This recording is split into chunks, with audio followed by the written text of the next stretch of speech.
नमस्कार दोस्तों, मेरे YouTube channel DS mathematics classes में आपका स्वागत है।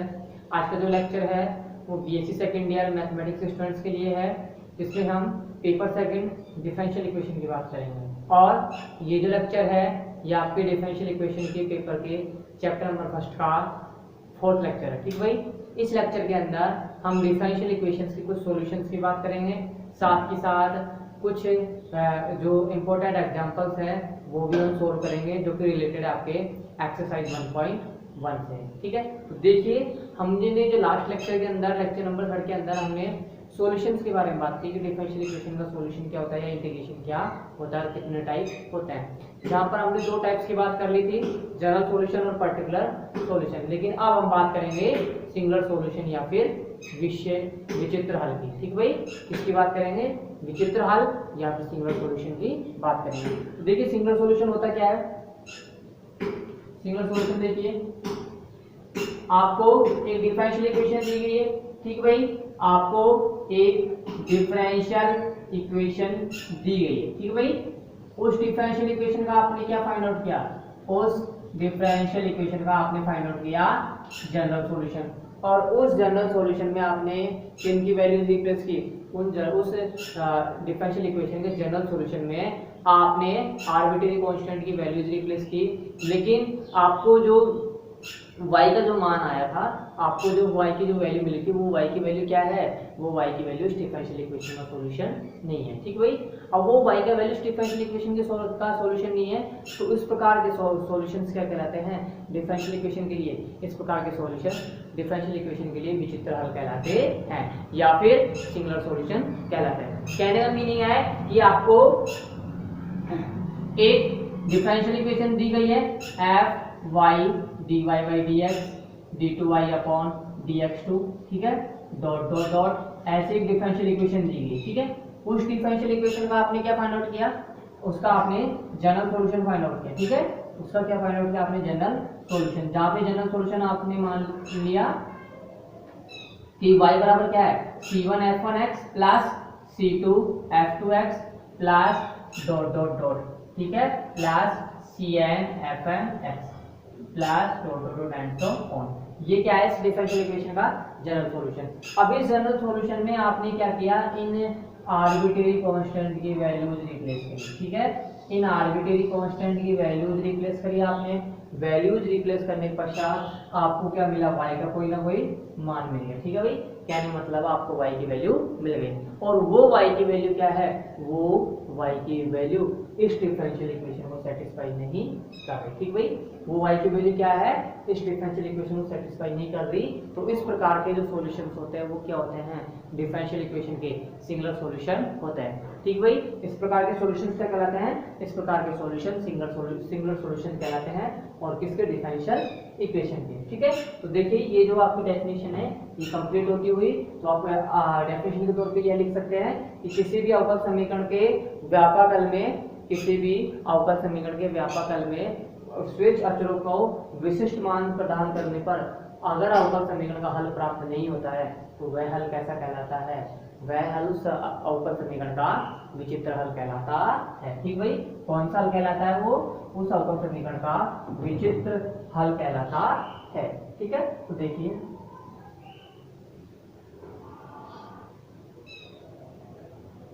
डेफिनेशन देखिए इसके।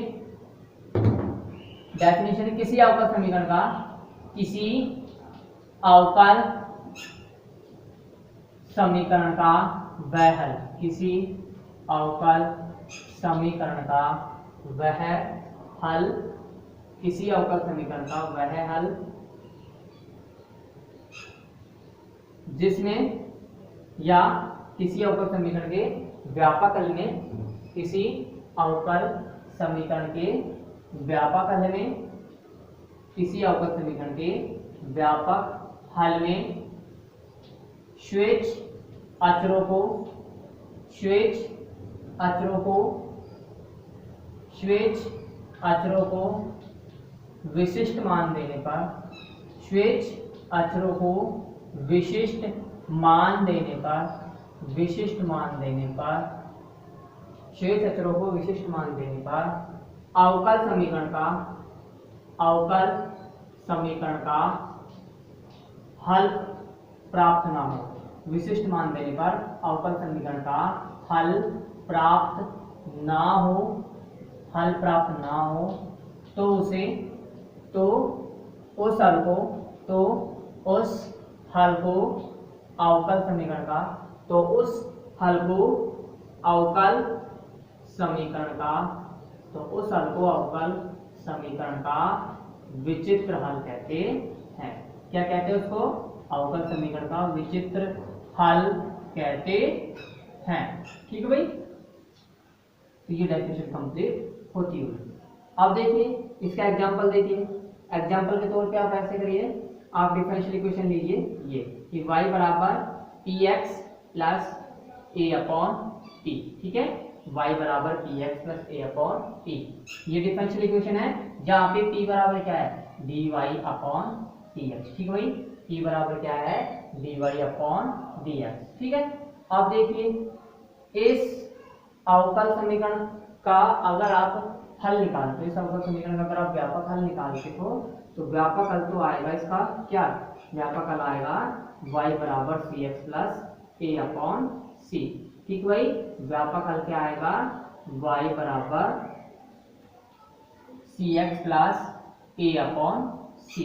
जबकि इसका विचित्र हल क्या आएगा, इसका विचित्र हल आएगा वाई स्क्वायर बराबर 4ax। ठीक है, इसका विचित्र हल क्या आएगा, वाई स्क्वायर बराबर 4ax।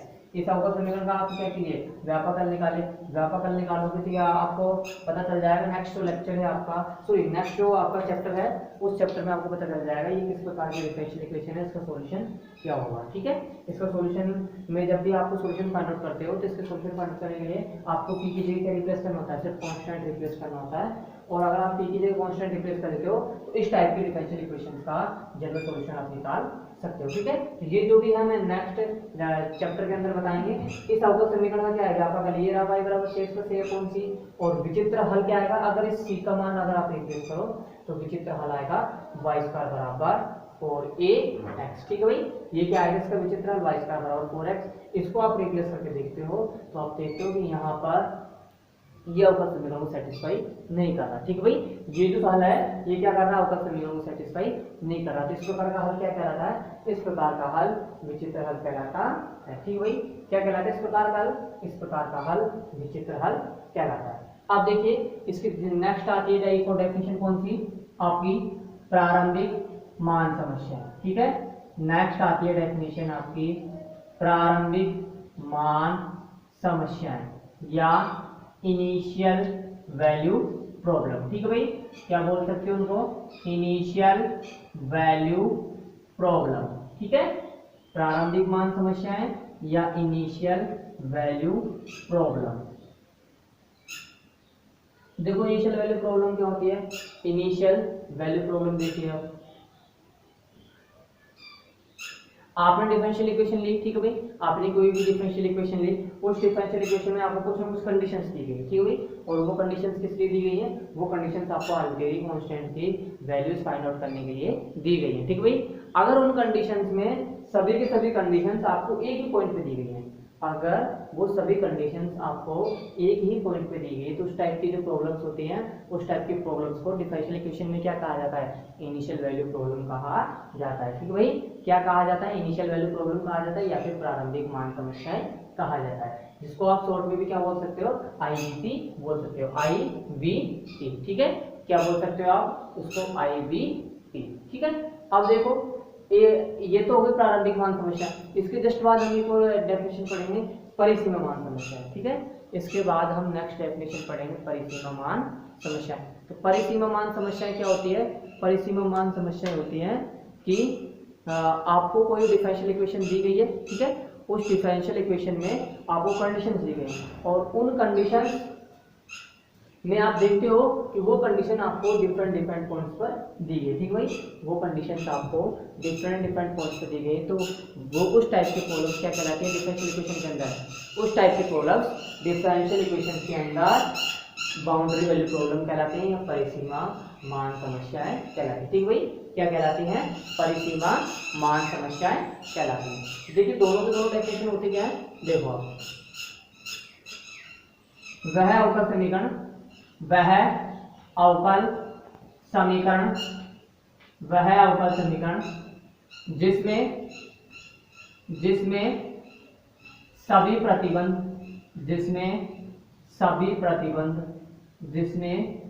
प्रतिबंध, एक ही, केवल एक ही बिंदु पर दिए गए हों, जिसमें सभी प्रतिबंध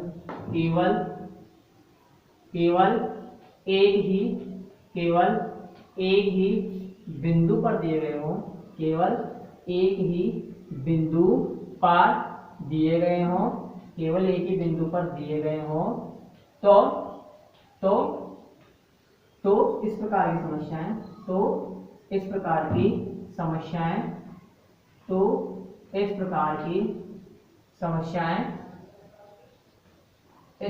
समस्याएं प्रारंभिक मान समस्याएं कहलाती हैं। ठीक है भाई, क्या कहलाती हैं? प्रारंभिक मान समस्याएं कहलाती हैं। ठीक है, क्या कहलाती हैं? प्रारंभिक मान समस्याएं कहलाती हैं। मतलब वे अवकल समीकरण जिनमें सभी प्रतिबंध केवल एक ही बिंदु पर दिए गए हैं, कौन से अवकल समीकरण कहलाती हैं? सॉरी, कौन सी समस्याएं कहलाती हैं? प्रारंभिक मान समस्याएं कहलाती हैं। ठीक है, एग्जांपल के तौर पे देखो, एग्जांपल के तौर पे आपने डिफरेंशियल इक्वेशन ले ली dy/dx बराबर cos x। सबसे सिंपल डिफरेंशियल इक्वेशन ले लिया आपने फर्स्ट ऑर्डर की dy/dx बराबर cos x, और आपको कंडीशन दी गई है कि y और 0 बराबर 0। ठीक है, कौन सी कंडीशन दी गई आपको कंडीशन दी गई जो कि किस पॉइंट पे दी गई है, जो कि दी गई है x बराबर 0 पर। ठीक है, इस पॉइंट पे दी गई है x बराबर 0 पर। ठीक, और इस कंडीशन पे पर आपको क्या करना है, इस कंडीशन पे आपको आर्बिट्रेरी कांस्टेंट का मान फाइंड आउट करना है, और आर्बिट्रेरी कांस्टेंट का मान फाइंड आउट करने के पश्चात आपको क्या मिलेगा, एक सॉल्यूशन मिलेगा। तो इस अवकल समीकरण के लिए सॉल्यूशन क्या है? इस अवकल समीकरण का जो सॉल्यूशन है y बराबर sin x। ठीक है, तो इस प्रकार की जो समस्याएं होती हैं डिफरेंशियल इक्वेशन के अंदर, वो क्या कहलाती हैं? वो इनिशियल वैल्यू प्रॉब्लम कहलाती है। मतलब वे अवकल समीकरण जिसमें सभी प्रतिबंध, ये क्या है? प्रतिबंध, और ये क्या है? सॉल्यूशन, जिसमें सभी प्रतिबंध केवल एक बिंदु पर दिए गए हों, प्रारंभिक मान समस्याएं कहलाती हैं। यहाँ पे वो बिंदु कौन सा है? x बराबर 0। ठीक है, तो ये आपकी प्रारंभिक मान समस्या कंप्लीट होती है। अब उसके बाद है नेक्स्ट परिसीमा मान समस्या। ठीक है, नेक्स्ट है परिसीमा मान समस्या।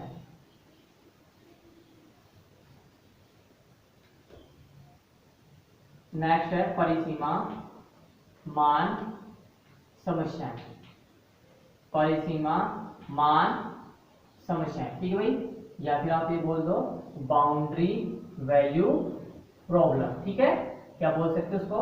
Boundary value problem. ठीक, आप देखो बाउंड्री वैल्यू प्रॉब्लम में जहां पे जो प्रतिबंध दिए गए होंगे वो आपको एक से अधिक पॉइंट पे दिए गए होंगे। ठीक है, बस ये डिफरेंस है और कोई डिफरेंस नहीं है। ठीक है, तो देखिए वह अवकल समीकरण, वह अवकल समीकरण, वह अवकल समीकरण जिसमें सभी प्रतिबंध, वह अवकल समीकरण जिसमें सभी प्रतिबंध एक से अधिक, जिसमें सभी प्रतिबंध एक से अधिक बिंदु पर दिए गए हों, एक से अधिक बिंदु पर दिए गए हों, एक से अधिक बिंदु पर दिए गए हों, क्या कहलाती है? तो इस प्रकार की समस्याएं, तो इस प्रकार की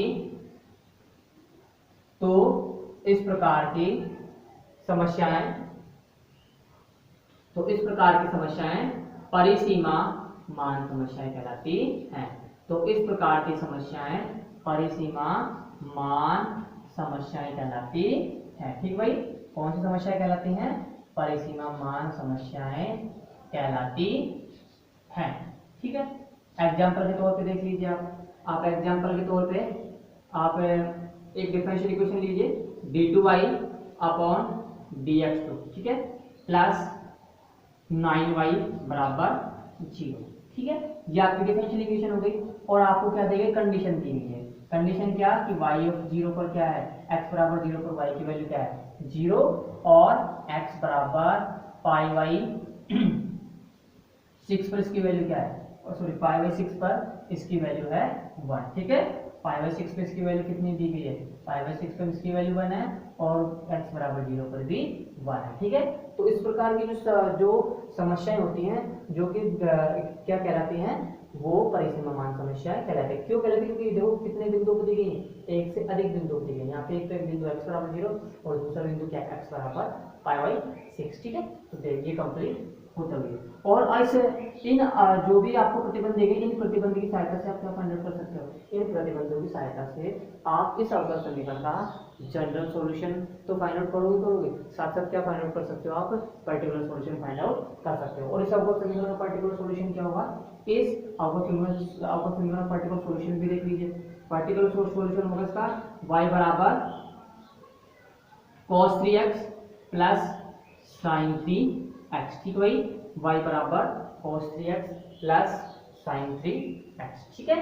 तो ये क्या हो गया, इस अवकल समीकरण का पर्टिकुलर सॉल्यूशन हो गया, ठीक, क्योंकि यहाँ पे आर्बिट्रेरी कांस्टेंट की वैल्यू आपने रिप्लेस कर दी है। अब उसके बाद ये तो आपको कंप्लीट होते हुए डेफिनेशन सारे।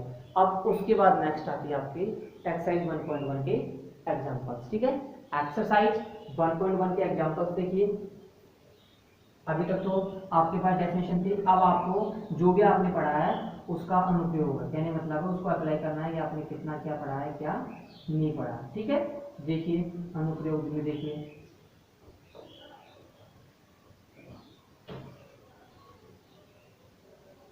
पहला एग्जांपल देखिए आपका, एग्जांपल नंबर फर्स्ट, निम्न अवकल समीकरण की कोटि तथा घात ज्ञात कीजिए, ठीक है भाई। एग्जांपल फर्स्ट है निम्न अवकल समीकरण की, निम्न अवकल समीकरण की, निम्न अवकल समीकरण की कोटि तथा घात ज्ञात कीजिए, कोटि तथा घात ज्ञात कीजिए, ठीक भाई। क्या करना है आपको, कोटि भी याद करनी है और घात भी याद करनी है। और डिफरेंशियल इक्वेशन कौन कौन सी है, डिफरेंशियल इक्वेशन है d2y, सॉरी हाँ d2y upon dx2 plus d2y upon dx2 plus x dy upon dx का होल क्यूब बराबर sin x, ठीक है। ये आपकी डिफरेंशियल इक्वेशन है। अब देखो आप इस अवकल समीकरण कोटि क्या हो गया, आपने डेफिनेशन में पढ़ा था कि किसी भी अवकल समीकरण की कोटि उसमें विद्यमान उच्चतम अवकलज की कोटि के बराबर होती है, ठीक भाई। मतलब उस अवकल समीकरण में जितनी कोटि का उच्चतम अवकलज विद्यमान होगा वही क्या होगी, उस अवकल समीकरण की कोटि होगी। तो इस अवकल समीकरण में उच्चतम अवकलज जो गुणांक है उसकी कोटि कितनी है, उसकी कोटि है 2, ठीक है। उसकी कोटि कितनी है 2, मतलब कौन से ऑर्डर का डेरिवेटिव एग्जिस्ट है, सेकंड ऑर्डर डेरिवेटिव एग्जिस्ट है, ठीक है। तो इस अवकल समीकरण की कोटि क्या होगी, इस अवकल समीकरण की कोटि हो गई 2, ठीक है। अब उसके बाद घात देखो, घात क्या होती है, इस अवकल समीकरण में जो उच्चतम अवकल गुणांक है उसकी घात क्या कहलाती है, अवकल समीकरण की घात कहलाती है। तो इस अवकल समीकरण की घात कितनी हो गई, इस अवकल समीकरण की घात हो गई 1, ठीक है। क्या हो गई सर, इसका अवकल समीकरण घात, इस अवकल समीकरण की घात हो गई 1, ठीक है। अब उसके बाद नेक्स्ट देखिए, नेक्स्ट है second differential equation d2y upon dx2 plus 5 dy upon dx plus integration y dx बराबर x क्यूब, ठीक है। इस अवकल समीकरण की आपको क्या ज्ञात करनी है, कोटि ज्ञात करनी है, घात भी ज्ञात करनी है। तो देखिए कोटि क्या होगी, इसमें उच्चतम जो अवकल गुणांक है उसकी जो कोटि है वही क्या होगा, अवकल समीकरण की कोटि होगी। लेकिन यहाँ पे एक देखने वाली बात है कि यहाँ पे इस अवकल समीकरण में डिफरेंशियल उस इंटीग्रेशन की टर्म एग्जिस्ट है, ठीक है भाई। एक इंटीग्रेशन की टर्म एग्जिस्ट है, इंटीग्रेशन y है। तो जब भी अवकल समीकरण में समाकलन से संबंधित कोई भी टर्म आए, ठीक है, और उस टर्म का रूप कैसा हो, उस टर्म का रूप हो f ऑफ y dx या f ऑफ x dy, इस रूप का इस रूप की अगर कोई अवकल समीकरण कोई टर्म एग्जिस्ट हो, उस रूप की कोई भी टर्म अगर अवकल समीकरण में एग्जिस्ट है तो आपको करना क्या है, आपको उस अवकल समीकरण का डिफरेंशिएशन करना है। और कितने टाइम करना है, जितने टाइम आपको इंटीग्रेशन दिया गया, ठीक है भाई। जितने टाइम आपको इंटीग्रेशन दिया गया है, अगर 2 टाइम इंटीग्रेशन दिया गया तो आपको 2 टाइम डिफरेंशिएशन करना है, और अगर 3 टाइम देगा तो आपको 3 टाइम डिफरेंशिएशन करना है, और फिर कोटि की गणना करनी है, ठीक है। तो यहाँ पे इंटीग्रेशन आपको कितने टाइम पे दिया गया है, 1 टाइम दिया गया है, कहने मतलब है यहाँ पे एक बार इंटीग्रेशन कर दिया गया है। और इंटीग्रेशन में क्या है, y dx, कहने मतलब है f of y into dx वाली फॉर्म है, ठीक है। तो देखो इस अवकल समीकरण का कोटि क्या होगी, सबसे पहले डिफरेंशिएशन करो, दोनों पक्षों का x के सापेक्ष, दोनों पक्षों का x के सापेक्ष डिफरेंशिएशन करने पर, दोनों पक्षों का x के सापेक्ष अवकलन करने पर, ठीक है, दोनों पक्षों का x के सापेक्ष अवकलन करने पर, ठीक है। अवकलन करते हैं तो देखते हैं इसका अवकलन क्या हो जाएगा, इसका अवकलन हो जाएगा d3y अपॉन dx3, ठीक है, d3y upon dx3 plus 5 d2y upon dx2 plus 5 d2y upon dx2 plus y बराबर 3x स्क्वायर, ठीक है। इसका डिफरेंशिएशन क्या होगा, x के ऊपर 3x स्क्वायर। अब देखो इस अवकल समीकरण कोटि देखो, अब इसमें ना तो कोई इंटीग्रेशन से रिलेटेड कोई टर्म एग्जिस्ट है, तो इस अवकल समीकरण में उच्चतम कोटि का जो अवकलज होगा वही क्या होगा, उस अवकल समीकरण की कोटि होगी, ठीक है। तो इसमें हाईएस्ट ऑर्डर डेरिवेटिव कितना है, 3 है, तो इसकी कोटि कितनी हो गई, 3। और इस हाईएस्ट ऑर्डर डेरिवेटिव की पावर कितनी है, इसकी पावर है 1, तो इसकी घात हो गई 1, ठीक है, इसकी घात कितनी हो गई, 1 हो गई। तो यह आपका एग्जांपल नंबर 1 कंप्लीट होता हुआ। इसके बाद देखो नेक्स्ट है आपका एग्जांपल नंबर 2, ठीक है। नेक्स्ट आपका दिया गया एग्जांपल नंबर 2, आपको वह डिफरेंशियल इक्वेशन ज्ञात करनी है जिसका व्यापकल y बराबर ax प्लस dx है, ठीक भाई, ये आपके एग्जांपल नंबर 2 है। तो आप इसमें करना क्या है, देखिए वह अवकल समीकरण ज्ञात कीजिए, वह अवकल समीकरण ज्ञात कीजिए, वह अवकल समीकरण ज्ञात कीजिए जिसका व्यापक हल y बराबर ax स्क्वायर प्लस dx है, ठीक है भाई, जिसका व्यापक हल y बराबर ax स्क्वायर प्लस dx है, ठीक है। एक बात अब आपको ध्यान रखनी है कि किसी भी डिफरेंशियल इक्वेशन की जो कोटि है, भाई किसी भी डिफरेंशियल इक्वेशन कोई ना कोई कोटि होगी, उस डिफरेंशियल इक्वेशन की कोटि के बराबर उसके व्यापक हल में क्या होते हैं, श्वेत अक्षर एग्जिस्ट होता है, ठीक है भाई। डिफरेंशियल इक्वेशन कोटि अगर n है तो आप ये क्या कह सकते हो, उसके व्यापक हल में n श्वेत अक्षर सम्मिलित होंगे। अब उसके व्यापक हल में n श्वेत अक्षर सम्मिलित होंगे तो कहने का मतलब है उस व्यापक हल की सहायता से आप डिफरेंशियल इक्वेशन प्राप्त कर सकते हो, ठीक है, डिफरेंशियल इक्वेशन प्राप्त कर सकते हो। तो n अगर श्वेत अक्षर है तो कितने ऑर्डर की डिफरेंशियल इक्वेशन प्राप्त करोगे आप, उसको आप प्राप्त करोगे n ऑर्डर की डिफरेंशियल इक्वेशन।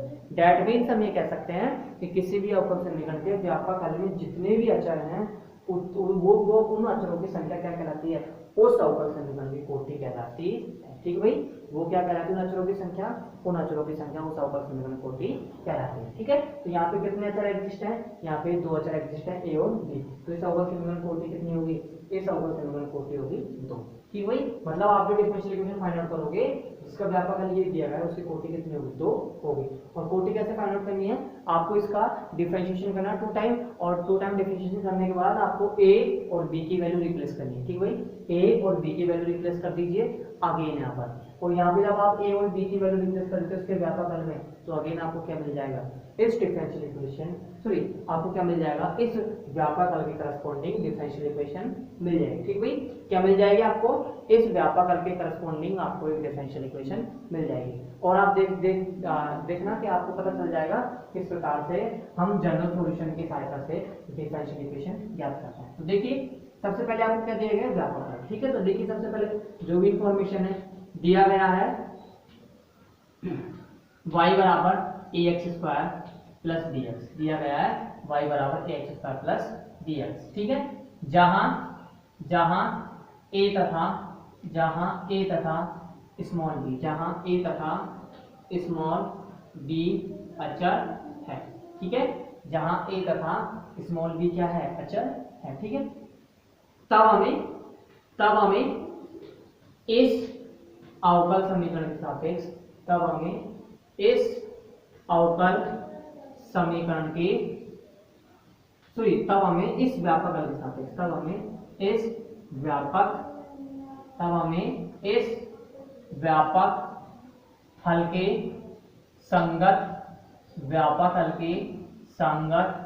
अवकल समीकरण ज्ञात करनी है, ठीक है भाई। व्यापक हल के संगत अवकल समीकरण ज्ञात करनी है, ठीक है भाई। क्या करनी है, अवकल समीकरण ज्ञात करनी है। तो देखिए अवकल समीकरण क्या होगी, इसका आपको यहाँ पे कांस्टेंट कितने गए, आर्बिट्रेरी कांस्टेंट 2 दिए गए हैं, तो आप इसका 2 बार डिफरेंशिएशन कीजिए, ठीक है, और ए और बी की वैल्यू फाइंड आउट कीजिए। तो देखिए समीकरण एक का x के सापेक्ष अवकलन करने पर, समीकरण एक का x के सापेक्ष अवकलन करने पर, ठीक है। अवकलन करते हैं तो देखो क्या आता है, dy अपॉन dx बराबर 2ax प्लस b, ठीक है। ये आ गया आप डिफरेंशिएशन करने का, और इसको मान लिया अपने इक्वेशन नंबर 2, ठीक है। अगेन क्या करो, इस इक्वेशन नंबर 2 का डिफरेंशिएशन करो, समीकरण 2 का x के सापेक्ष अवकलन करने पर, समीकरण 2 का x के सापेक्ष अवकलन करने पर, ठीक है। अवकलन करने पर देखो अगेन क्या प्राप्त होता है, d2y अपॉन dx2 बराबर 2a, ठीक है। और ये आपने मान ली इक्वेशन नंबर 3, ठीक है। ये आपने क्या मान ली, इक्वेशन नंबर 3। इक्वेशन नंबर 3 को आप यहाँ भी लिख सकते हो, इक्वेशन नंबर 3 हो जाएगी d2y अपॉन dx2 बराबर 2a, ठीक है। d2y अपॉन dx2 बराबर 2a, ठीक है। आप देखिए ये इक्वेशन नंबर 3 है। अब यहाँ से आपको क्या करना है, इक्वेशन नंबर 2 और 3 से आपको a और b की वैल्यू रिप्लेस करनी है, और a और b की वैल्यू आपको a और b की वैल्यू फाइंड आउट करनी है, और वो रिप्लेस किसमें करनी है, इक्वेशन नंबर 1 में। तो देखिए यहाँ से इक्वेशन नंबर 3 से a की वैल्यू क्या आ जाएगी, a की वैल्यू आ जाएगी 1/2, ठीक है। a की वैल्यू क्या आ जाएगी, a की वैल्यू आ जाएगी 1/2 into d2y upon dx2, 1/2 into d2y upon dx2, ठीक है। अब इसकी वैल्यू कहाँ रिप्लेस करो, इक्वेशन नंबर 2 में। तो देखो समीकरण नंबर 4 व 2 से, समीकरण 4 व 2 से, ठीक है। तो ये हो जाएगा dy अपॉन dx बराबर x d2y upon dx2 plus b, ठीक है। और b की वैल्यू क्या आ जाएगी, b की वैल्यू आ जाएगी dy upon dx minus x d2y upon dx2, ठीक है। और ये किसकी वैल्यू आ गई, ये वैल्यू आ गई b की, जिसको आपने क्या मान लिया, इक्वेशन नंबर 5, ठीक है। अब आपको क्या करना है, a और b की वैल्यू इक्वेशन नंबर 1 में रिप्लेस करनी है, ठीक है। तो देखिए समीकरण 4 व 5 से, समीकरण 4 व 5 से a तथा b के मान समीकरण 1 में रखने, समीकरण 1 में रखने पर, ठीक है। 1 में रखो, देखो क्या,